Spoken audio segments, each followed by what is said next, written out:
വൻ ഹൈപ്പിലെത്തി നീതി പുലർത്താൻ കഴിയാതെ പോയ സിനിമകളിൽ ഇനി കങ്കുവയും കാണുമെന്നാണ് ആരാധകപക്ഷം.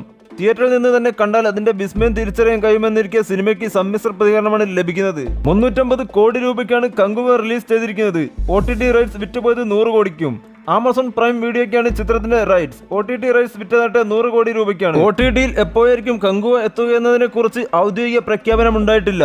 കങ്കുവയ്ക്ക് പ്രീ സെയിലായി 26 കോടി രൂപയാണ് നേടാനായത്.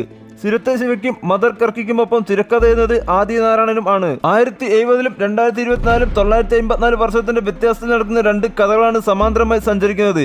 1070-ൽ 5 ദ്വീപുകളിലും കടലിലും 2024-ൽ ഗോവയിലും ആകാശത്തും വെച്ചാണ് കഥ നടക്കുന്നത്. 1000 വർഷങ്ങളുടെ ഇടവേളയുണ്ടെങ്കിലും ആ കാലഘട്ടങ്ങൾ തമ്മിൽ ബന്ധപ്പെട്ട് കിടക്കുന്നു. രണ്ടാം ഭാഗത്തിനുള്ള ഒരുക്കങ്ങൾ കാണിച്ചാണ് സിനിമ അവസാനിക്കുന്നത്.